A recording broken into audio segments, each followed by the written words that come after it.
अंतर्राष्ट्रीय परिदृश्य का ये तीसरा वीडियो है जो कि अंतिम वीडियो होगा। बाकी के 2 वीडियो के लिंक जो है वो डिस्क्रिप्शन में दिए गए हैं, आप वहां से बाकी के 2 वीडियो को देख सकते हैं। चलिए पहला सवाल देखते हैं। यात्रा एवं पर्यटन प्रतिस्पर्धा सूचकांक 2019 की 140 देशों की सूची में भारत को कौन सा स्थान प्राप्त हुआ है? यानी कि यात्रा एवं पर्यटन प्रतिस्पर्धा सूचकांक 2019 का है, ये जारी किया गया है और यहाँ पर 140 देशों को शामिल किया गया है। तो इसमें भारत को कौन सा स्थान प्राप्त हुआ है? तो 34वां स्थान यहाँ पर भारत को प्राप्त हुआ है, जिसमें से प्रथम स्थान स्पेन का रहा है। सितंबर 2019 में किस देश ने दक्षिण पूर्व एशिया के सबसे बड़े सौर ऊर्जा प्लेटफॉर्म का उद्घाटन किया है? तो देश वियतनाम है और वियतनाम दक्षिण पूर्व एशिया का देश है। तो यहाँ पर सौर ऊर्जा के सबसे बड़े प्लेटफॉर्म का जो है उद्घाटन किया गया है।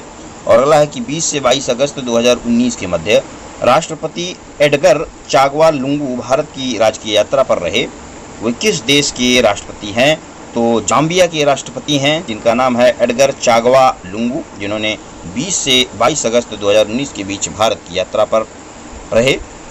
और अगला है कि सितंबर 2019 में केंद्र सरकार द्वारा आतंकवाद निरोधक नए गैरकानूनी गतिविधि रोकथाम अधिनियम UAPA, जिसका पूरा नाम है अनलॉफुल एक्टिविटीज प्रिवेंशन एक्ट 1967 में कितने आतंकवादियों को शामिल किया गया है? तो देखिए, पहले जो UAPA एक्ट था उसमें सिर्फ किसी संस्था को आतंकवादी घोषित किया जा सकता था, लेकिन अब जो है किसी व्यक्ति को भी आतंकवादी घोषित किया जा सकता है। यहाँ पर 4 आतंकवादियों को शामिल किया गया है, जिसमें मसूद अजहर, हाफिज सईद, दाऊद इब्राहिम तथा जकीर उर रहमान लखवी का नाम शामिल है। और नेक्स्ट है 8 सितंबर 2019 को 7वीं RCEP मिनिस्ट्रियल मीटिंग कहाँ पर आयोजित हुई है? RCEP की जो मंत्री स्तरीय बैठक होती है, RCEP का मतलब है रीजनल कॉम्प्रिहेंसिव इकोनॉमिक पार्टनरशिप, तो ये आयोजित हुई है थाईलैंड की राजधानी बैंकॉक में। 1 से 2 सितंबर 2019 के मध्य चौथे दक्षिण एशियाई स्पीकर्स शिखर सम्मेलन कहाँ संपन्न हुए हैं? तो ये मालदीव की राजधानी माले में संपन्न हुआ है। और अगला है कि अगस्त 2019 में इंडोनेशिया के राष्ट्रपति जोको विडोडो ने देश की राजधानी बोर्नियो द्वीप पर स्थित किस प्रांत में स्थानांतरित किए जाने की घोषणा की है? तो उसका नाम है कालीमंतन प्रांत। दरअसल कालीमंतन प्रांत जो है वो बोर्नियो द्वीप पर स्थित है और इंडोनेशिया की राजधानी ऑलरेडी जो है जकार्ता थी, तो उस राजधानी को स्थानांतरित करने की घोषणा जो है कालीमंतन प्रांत में की है वहाँ के राष्ट्रपति जोको विडोडो ने। और अगला देखते हैं कि अगस्त 2019 में द इकोनॉमिस्ट के इंटेलिजेंस यूनिट द्वारा जारी सुरक्षित शहरों का सूचकांक 2019 में किस शहर को शीर्ष स्थान प्राप्त हुआ है? तो इस सूचकांक में टोक्यो, जापान के टोक्यो को शीर्ष स्थान प्राप्त हुआ है और वहीं भारत के 2 शहर, जिसमें से मुंबई को 46वां स्थान तथा दिल्ली को 52वां स्थान प्राप्त हुआ है। अगस्त 2019 में वन्यजीव निगरानी नेटवर्क यानी कि ट्रैफिक द्वारा जारी एक रिपोर्ट के अनुसार वर्ष 2000 से 2018 के मध्य किस देश से सर्वाधिक बाघ अवशेषों की बरामदगी हुई है? तो ये देश है भारत। भारत से सबसे ज़्यादा बाघ अवशेषों की बरामदगी हुई है और 2018 की रिपोर्ट के अनुसार भारत में बाघों की संख्या है वो है 2967 बाघ इस समय भारत में बचे हुए हैं। और एक चीज़ यहाँ पर और जानने की ज़रूरत है कि अंतर्राष्ट्रीय बाघ दिवस जो है वो कब मनाया जाता है? तो अंतर्राष्ट्रीय बाघ दिवस प्रत्येक वर्ष जो है 29 जुलाई को मनाया जाता है। 29 जुलाई को अंतर्राष्ट्रीय बाघ दिवस मनाया जाता है। और अगला सवाल देखते हैं। अगस्त 2019 में एथोना लोग, जो कि एक भाषा निर्देशिका हैं, द्वारा जारी एक सूची के अनुसार वैश्विक स्तर पर सर्वाधिक जीवित स्वदेशी भाषाएं किस देश में हैं? तो सर्वाधिक जीवित स्वदेशी भाषाएं पापुआ न्यू गिनी में हैं, जहां पर 840 भाषाएं हैं। और वहीं पर भारत चौथे स्थान पे है, जहां पर 447 जीवित भाषाएं हैं। दरअसल वहां की जो स्वदेशी भाषाएं, हर देश की जहां पर सांस्कृतिक विविधता होती है, क्षेत्रीय विविधता में बहुत ज़्यादा जो है सांस्कृतिक तौर पर अंतर होता है, तो वहां पर जो है स्वदेशी भाषाओं के कई जो है विकासक्रम देखे जाते हैं। जैसे भारत में ही तमिल, तेलुगु, कन्नड़, मलयालम जैसी तमाम भाषाएं हैं, तो ऐसे ही जो जीवंतता है जो वहाँ पर अभी भी बोली जाती हैं, प्रयोग की जाती हैं, तो वो उस क्रम में जो है पापुआ न्यू गिनी जो है पहले स्थान पे है और भारत जो है चौथे स्थान पे है।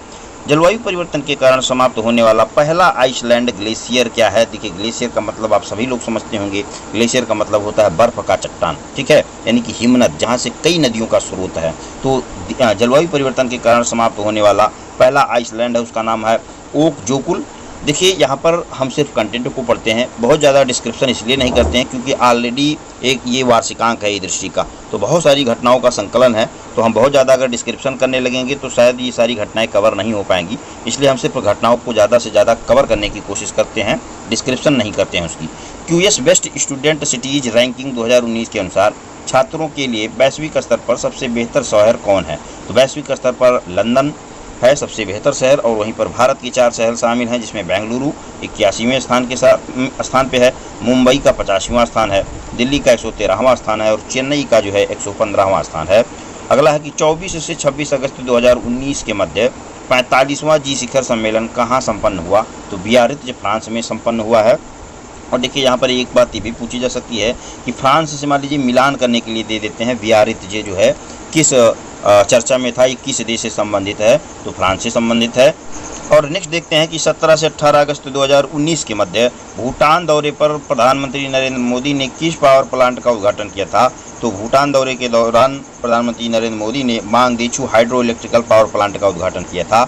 अगर प्रश्न में आता है कि मांगदेछू हाइड्रो इलेक्ट्रिकल पावर प्रोजेक्ट किस देश से संबंधित है या किन दो देशों के बीच की परियोजना है, तो भारत और भूटान के बीच की ये परियोजना है। नेक्स्ट देखते हैं कि भारत व नेपाल के मध्य आर्थिक सहयोग बढ़ाने हेतु 27 जुलाई 2019 को किस संस्था द्वारा नेपाल चैप्टर की शुरुआत की गई है? तो इस संस्था का नाम है विश्व हिंदू इकोनॉमिक फोरम। अगस्त 2019 में अमेरिकी पत्रिका फोर्ब्स द्वारा जारी विश्व के उच्चतम भुगतान पाने वाली महिला एथलीटों में शीर्ष स्थान किसको प्राप्त हुआ है? तो लॉन टेनिस की खिलाड़ी रही हैं सेरेना विलियम्स, जिनकी संपत्ति जो है वो 29.2 मिलियन डॉलर है। और अगला है कि अमेरिकी पत्रिका फोर्ब्स द्वारा अगस्त 2019 में जारी विश्व के उच्चतम भुगतान पाने वाले एथलीटों की सूची 2019 में एकमात्र भारतीय खिलाड़ी कौन है? तो भारतीय खिलाड़ी PV सिंधु हैं, जो कि बैडमिंटन से संबंध रखती हैं। और नेक्स्ट है कि global study on homicide report 2019 के अनुसार 2017 में वैश्विक स्तर पर मानव हत्या की सर्वाधिक घटनाओं वाले क्षेत्र कौन से हैं? तो सबसे ज़्यादा मानव हत्या की घटनाएं वाले क्षेत्र हैं अमेरिका है, जहां पर 37% मानव हत्याएं हैं, और उसके बाद में अफ्रीकी क्षेत्र है जहां पर 35% है। तो आप देख सकते हैं कि मानवाधिकार की बात करने वाला अमेरिका ही खुद इस रिपोर्ट में पहले स्थान पर है। और नेक्स्ट है कि मानव हत्या के सर्वाधिक जोखिम का सामना किस आयु वर्ग के पुरुष सर्वाधिक करते हैं? तो मानव हत्या का जो सर्वाधिक जोखिम होता है वो 15 से 29 वर्ष आयु के पुरुष जो होते हैं वो सबसे ज़्यादा जो है आत्महत्या के शिकार होते हैं। और नेक्स्ट है कि यूनेस्को विश्व धरोहर समिति की 43वीं बैठक कहाँ आयोजित की गई? तो ये आयोजित की जा चुकी है 30 से 10 जुलाई के मध्य अजरबैजान के बाकू में। 29 जुलाई 2019 को यूनेस्को विश्व धरोहर समिति की 43वीं बैठक में किस भारतीय शहर को विश्व धरोहर में शामिल किया गया है? तो ये है जयपुर, और 38वां भारतीय विरासत स्थल ये घोषित किया जा चुका है। जुलाई 2019 में देश में नदियों को जीवित इकाई के समान अधिकार दिए जाने से संबंधित प्रस्ताव को मंजूरी प्रदान की है। तो बांग्लादेश है, बांग्लादेश ने अपने नदियों को जीवित इकाई के समान अधिकार प्रदान किया है। जिस प्रकार से किसी भी लिविंग ऑर्गेनिज्म के जो भी राइट होते हैं वो अब नदियों के भी राइट होंगे बांग्लादेश में। और इससे भी पहले ये अधिकार शुरू करने वाला भारत में स्टेट है MP, मध्य प्रदेश ने अपनी यहाँ की नदियों को जो है इस प्रकार के अधिकार दे रखे हैं। भारत सरकार द्वारा लिए गए एक निर्णय के अनुसार अंतर्राष्ट्रीय समाधान समझौतों से जुड़े संयुक्त राष्ट्र कन्वेंशन पर भारत द्वारा कब हस्ताक्षर किया गया? तो संयुक्त राष्ट्र कन्वेंशन पर जो हस्ताक्षर किया गया है 7 अगस्त 2019 को किया गया है। और अगला है कि जुलाई 2019 में संयुक्त राष्ट्र खाद्य कृषि संगठन द्वारा जारी एक रिपोर्ट जिसका नाम है विश्व खाद्य सुरक्षा एवं पोषण स्थिति 2019 के अनुसार वैश्विक स्तर पर कितने लोगों के पास खाने के लिए पर्याप्त भोजन उपलब्ध नहीं है? तो यहाँ पर देख सकते हैं कि 820 मिलियन लोगों की आबादी है जिनके पास खाने के लिए पर्याप्त भोजन उपलब्ध नहीं है। और नेक्स्ट है कि विश्व खाद्य सुरक्षा एवं पोषण स्थिति 2019 के अनुसार भुखमरी से सर्वाधिक पीड़ित क्षेत्र कौन से हैं? तो सबसे ज़्यादा भुखमरी जो है वो एशिया के क्षेत्र में है, जहाँ पर 51.39 करोड़ आबादी जो है भुखमरी से ग्रसित है। और वहीं पर अफ्रीका के क्षेत्र में 25 करोड़ आबादी भुखमरी से ग्रसित है। विश्व खाद्य सुरक्षा एवं पोषण स्थिति 2019 नामक रिपोर्ट के अनुसार एशिया में कितने प्रतिशत जनसंख्या अल्प पोषण की शिकार है? तो 11% जनसंख्या जो है वो अल्प पोषण की शिकार है। यानी कि यहाँ पर देख सकते हैं कि एशियाई क्षेत्र में सबसे ज़्यादा समस्याएं हैं और एशिया क्षेत्र में सबसे ज़्यादा आबादी भी है। और नेक्स्ट है कि 23 अगस्त 2019 को चौथी भारत अमेरिकी समुद्री सुरक्षा वार्ता किस शहर में संपन्न हुई है? तो चौथी भारत अमेरिकी समुद्री सुरक्षा वार्ता जो है ये USA की कैलिफोर्निया में संपन्न हुई है। और नेक्स्ट है कि 9 से 12 सितंबर 2019 के मध्य 24वीं विश्व ऊर्जा कांग्रेस 2019 का आयोजन कहाँ संपन्न किया गया है? तो 24वीं विश्व ऊर्जा कांग्रेस का आयोजन अबू धाबी, जो कि संयुक्त अरब अमीरात की राजधानी है, वहाँ पर संपन्न हुआ है। और अगली न्यूज फोर्ब्स पत्रिका को लेकर के है। फोर्ब्स द्वारा अगस्त 2019 में जारी विश्व की सबसे ज़्यादा कमाई करने वाली अभिनेत्रियों की सूची में शीर्ष पर कौन सी हैं? तो ये अमेरिका से संबंध रखने वाली अमेरिकी अभिनेत्री हैं, जिनका नाम है स्कारलेट जोहानसन। 56 मिलियन डॉलर की संपत्ति के साथ में शीर्ष स्थान पे पाने वाली अभिनेत्री हैं। अगस्त 2019 में किस देश ने चीन को मुद्रा हेरफेर करने वाले देश के रूप में चिन्हित किया है?